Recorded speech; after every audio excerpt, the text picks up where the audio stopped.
The International Atomic Energy Agency's head, Rafael Grossi, visited South Korea last week. This was the first visit in 5 years by an IAEA chief. It comes amid North Korea's recent missile activities and just as Japan is about to start releasing contaminated nuclear water from its Fukushima power plant. So how do experts rate the discussions? We have Kim Young-jun, professor at National Security College at the Korea National Defense University with us this morning. Good morning, Professor. Good morning.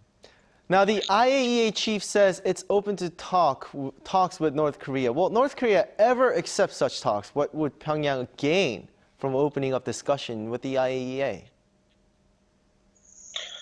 At the moment, North Korea will not accept any types of dialogue because at the moment, North Korea decide to develop their nuclear and missile capability because they know China, Russia, will not join any types of the UN sanction. So North Korea already decided to continue this kind of policy.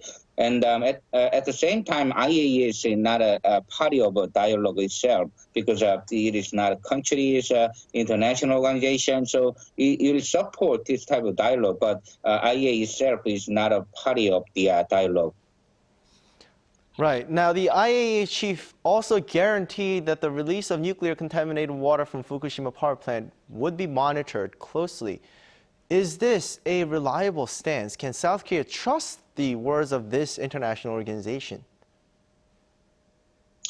Fukushima issue is a very sensitive issue for especially South Korean people itself. So IAEA as an international organization will do its job and responsibility naturally, but at the same time, South Korean government they have to take care, look at this issue with more carefully with Japan by increasing ROK-Japan relation. At the same time, ROK-Japan need to create a nuclear safety dialogue in preventing this kind of tragedy. So this is a very sensitive issue, and IAEA will their job. But at the same time, South Korean government will need to take a look very carefully.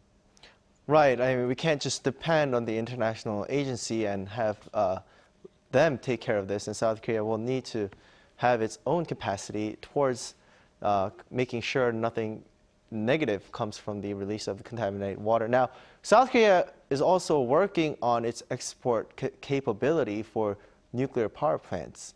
How important is it to work with the IAEA for South Korea to be recognized as a powerhouse for nuclear power plants? Yeah, South Korea is one of the most successful countries who export the nuclear power plant to foreign countries, including UAE.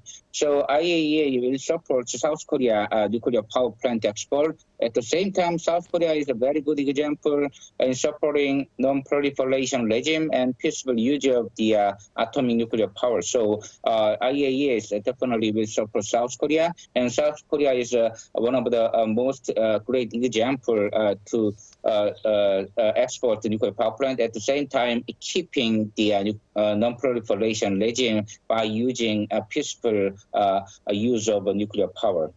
That's right. I mean, we saw in recent times more deals are being closed with South Korea's nuclear power plant technology. Thank you so much for joining us this morning, and I hope you have a great day, Professor. Thank you very much for having me.